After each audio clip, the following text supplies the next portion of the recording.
야, 중국이야, 너 미국이야. 제대로 선택해. 제대로 선택 안 하면 너네들 빠이 놓겠어. 반갑습니다. 김영윤 TV입니다. 6월 3일 대선을 끝냈고 아직까지 이 트럼프는 이 이재명을 대통령으로 인정하지 않는 것 같습니다. 전화 한 통이 없죠. 외교 전선에 들이온 좌파 정권의 위기를 한눈에 보여주는 것 같습니다. 만족하십니까? 일각에서는 대한민국은 끝까지 망해봐야 좌파를 지지하는 국민들이 정신을 차릴 것이다 라고 하는데, 이 한 사람 때문에 우리가 그만큼의 희생을 겪어야 하는지 저는 도저히 이해가 안 됩니다. 저는 대통령으로서 인정할 수 없습니다. 대선 불복입니다. 왜냐? 사전투표에서 너무나 뚜렷한 부정선거의 정황들이 나왔습니다. 그래서 그런지 취임 첫날 황교안 전 총리가 이끈 부방대가 압수수색을 당했습니다. 대한민국은 좌파 정권이 이재명의 집권과 함께 정치 지형이 급변하고 있습니다. 선거 직후에 행정부는 물론 국회까지 사실상 이재명이 장악한 상태여서 우파 세력은 헌정사상 최악의 위기 속에 놓여 있습니다. 방송도 장악했죠. 언론도 장악했죠. 검찰도 장악했죠. 경찰에 이어서 이제 사법부까지 사실상 좌파적 흐름이 강해진 지금 국내 이슈나 의혹만으로는 이재명 흔들기는 어려운 것이 현실입니다. 그런데 역설적이게도 말이죠.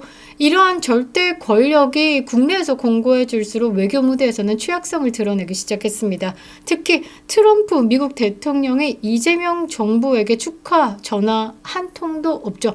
축전도 안 보내면서 반미 친중 노선이 도마에 오르며 우파에게는 새로운 기회가 열리고 있는 것 같습니다. 이재명 정부를 향한 미국의 경고 메시지가 나왔는데요. 미국 워싱턴의 핵심 싱크탱크 전략국제문제연구소 CSIS에서 발표한 보고서였습니다. 제목부터 심상치 않습니다. 탄핵의 끝에서 위기의 시작으로. 윤석열 대통령 탄핵시킨 세력들이 대한민국을 장악했다라는 내용으로 저는 읽혀지는데요. 미국 외교 안보의 브레인들이 이재명 정권을 바라보는 시선은 냉정했습니다. 그리고 단호합니다. 빠르게 다루겠습니다. 구독과 좋아요 버튼 꼭 눌러주시고요. 끝까지 시청 부탁드리겠습니다. 큰 힘이 되고 있습니다. 사실상 대한민국은 한미동맹을 생존의 근간으로 발전해 왔습니다. 이승만 대통령이 가장 불평등한 한미 상호 방위조약을 체결하면서 대한민국은 안보를 보장받았고 그래서 보호 아래 북한의 침략으로부터 막았죠. 그리고 박정희 대통령의 산업화로 이렇게 눈부신 번영을 이뤄왔습니다. 전 세계가 기적이다라고 부르죠. 그런데 이 반미 성향 친중 노선을 가고 있는 이 이재명은 위기의 본질이다라는 거죠. 보고서를 주도한 인물은 말이죠. 조지 워싱턴대의 빅터 차 교수입니다. 부시 행정부 시절에 백악관 아시아 담당 국장을 지냈습니다. 한미동맹을 누구보다 잘 아는 인물이다라는 거죠. 이 그간 내놓은 평가의 핵심은 이렇습니다. 이재명이는 1987년 체제 이후에 가장 강력한 권한을 가진 대통령이다. 그러니까 입법부 장악하고 들어왔죠. 이제 행정부까지 장악했으니 맘만 먹으면 사법부 장악하겠다. 그래서 노골적으로 이 이재명의 밑에 있는 따까리들은 대한민국의 삼권 분립은 이제 끝내야 될 때다라고 이야기를 하고 있죠. 그러니까 이재명 독재 시대로 맘만 먹으면 고고고 하고 있는 겁니다. 이 보고서에서는요, 그 힘은 역설적으로 한국을 고립시키고 있다라고 평가했습니다. 과거에 이재명 발언을 들었고 반미적 역사관을 서술했습니다. 그리고 중국에 대한 과도한 유화 자세, 쉬쉬 이거는 트럼프 대통령과의 정면 충돌 가능성을 높인다라는 분석까지 이어집니다. 보고서는 분명히 경고하고 있는데요. 한국이 미국과 거리를 둘 경우 주한미군 철수, 관세 보복, 전략적 고립이 현실이 된다. 100%죠. 특히 미국 내 고위 국방 인사들의 아시아 순방에서 한국이 제외됐습니다. 안 오는 거죠. 그거 왜 가노? 그 대통령이 이재명인데 이런 겁니다. 국무장관의 방한 계획조차 없다라는 겁니다. 워싱턴이 이재명 정부를 의심하고 있다라는 신호고 더 이상 가치가 없다라는 신호로 저는 해석이 되는데요. 폭스뉴스도 이재명을 다뤘습니다. 이재명은 극단적 반미주의자. 이재명은 사실 진성 하드코어 좌빨이다라고 미국 여러 곳곳에서 언론 매체에서 다루기도 했었죠. 미국 보수 언론지입니다. 폭스뉴스가 이재명 대통령에 대해서 더욱 직설적인 평가를 내놨습니다. 칼럼에서 이렇게 표현을 하고 있는데요. 정말 대한민국 국민으로서 걱정이 태산입니다. 이재명은 극단적인 반미 성향을 지내고 있다. 최근에 그는 한미 동맹의 지속에 대해 지지를 표명한다지만 한국인들은 그의 진정성을 의심하고 있다. 왜냐하면 존경한다 했더니 존경하는 줄 알더라면서 오전에 말한 거 오후에 획획 말을 바꾸는 사람입니다. 때에 따라서. 이런 사람 신뢰를 보일 수 있겠습니까? 한국인조차도 신뢰를 보일 수 없는데 국제사회에서 이 이재명에 대한 신뢰를 보이겠습니까? 예를 들었습니다.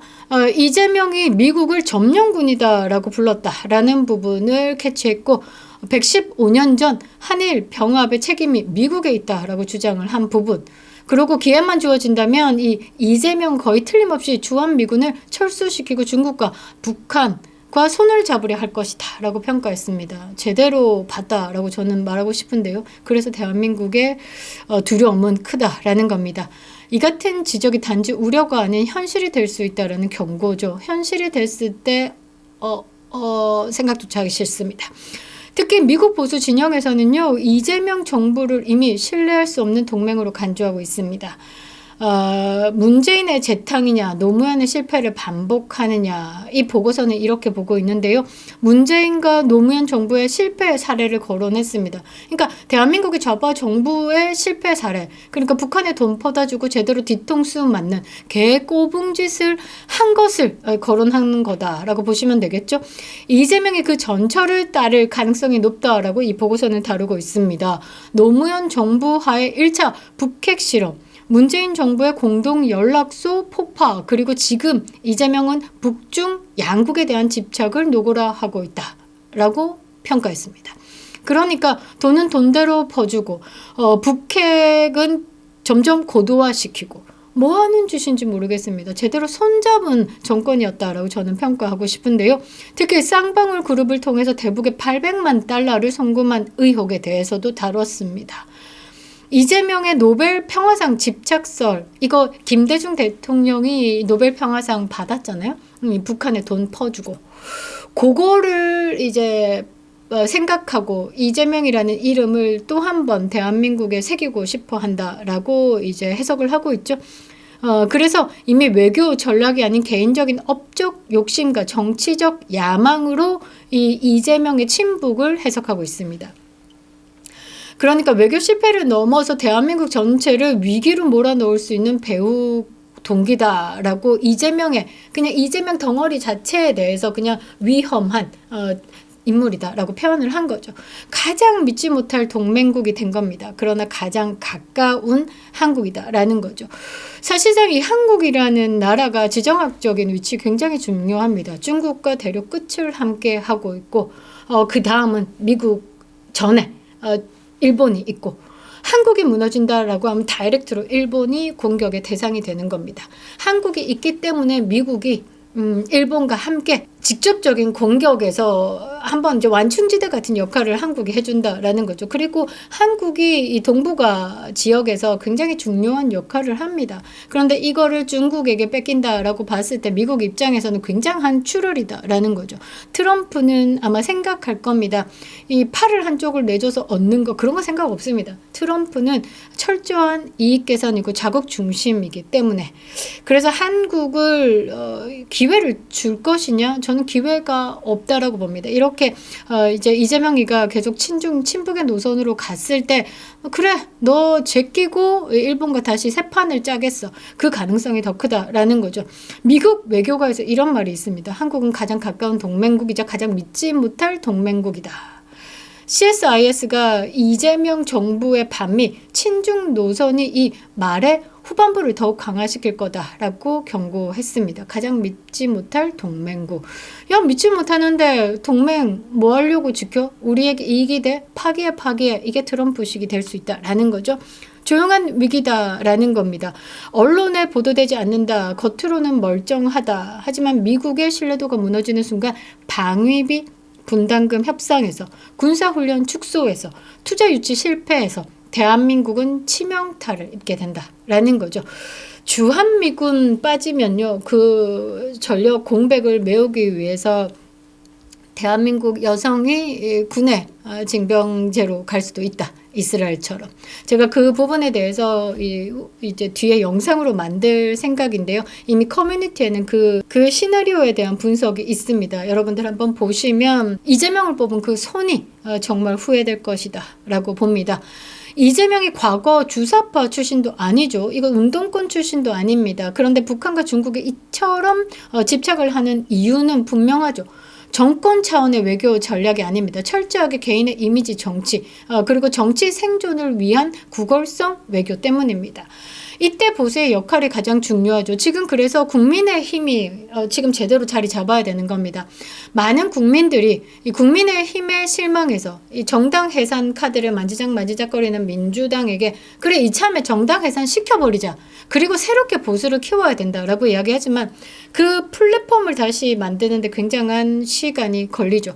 지금은 시간이 없습니다. 이재명 정권이 지금 미친 짓 못하도록 지금 보수가 더 힘을 키워가야 되는 상황에서 우리가 그렇게 보낼 시간이 없다라는 거죠. 그래서 그 배신의 내부자들을 싹 숙청하고 진짜 보수의 재건을 위해서 제대로 된 지도자가 리더십을 발휘하는 사람을 세워야 된다라는 거죠. 그런데 지금 가장 유력한 사람은 이번 대선에서 보수 유권자들에게 제대로 평가를 받은 김문수 후보다라는 겁니다. 김문수 후보가 41%가 넘었습니다. 그리고 비상계엄에 대해서 책임론을 이야기하는 수도권에서조차 이 이재명에게 보내는 지지와 비슷하게 김문수에게 보냈다라는 겁니다.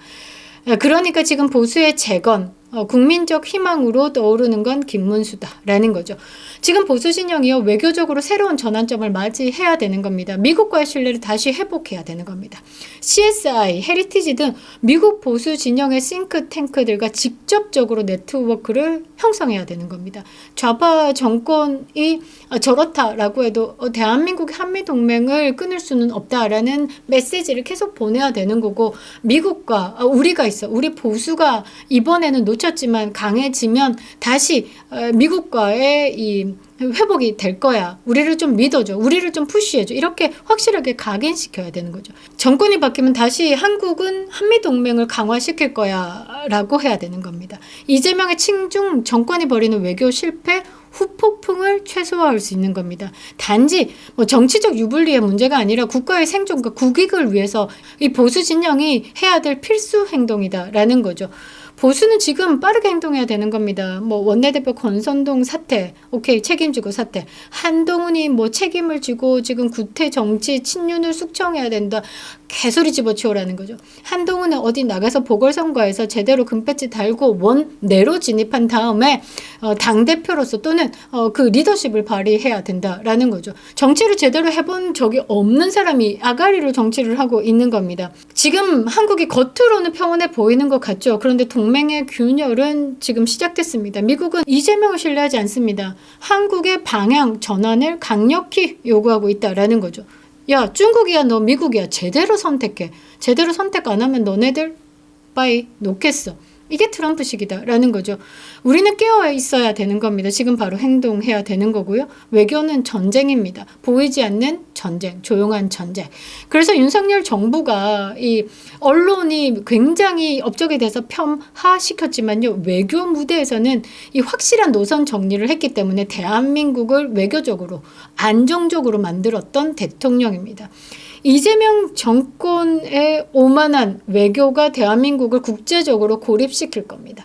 보수가 대한 세력으로 미국과의 신뢰 회복에 좀 선도적으로 움직여야 된다라는 거죠. 지금 보수는 빨리 정비해야 됩니다. 이 외교 전면에 나서서 미국과 소통해야 되고 대한민국의 신뢰를 되찾기 위해서 정치적 외교력을 발휘해야 되는 겁니다. 그게 리더십이다라는 거죠. 그게 대한민국을 살리는 유일한 길이다라는 겁니다. 아니 범죄 혐의자 이 대통령 하나 뽑아놓으니까 대한민국은요 미래 세대가 가질 역사가 바뀌는 겁니다. 여러분들 죄 짓고 있는 겁니다. 이재명이 선거법 위반해서 유죄가 확정된다라고 하면 다시 대선을 해야 된다. 그 일은 또 뭐냐, 돈을 또 그만큼 들여야 되냐고 이야기를 막 하시는 분들이 있는데요. 이재명의 끔찍한 5년, 이재명이 사법, 입법, 행정 다 장악하고 푸틴처럼 이 헌법 개정해가지고 5년 해먹고 대통령 연임 돼가지고 8년 해먹고 그럼 총 13년 해먹으면 나라 없어집니다. 그것보다 지금 끊어내는 게 맞죠. 돈이 수백억이 들더라도.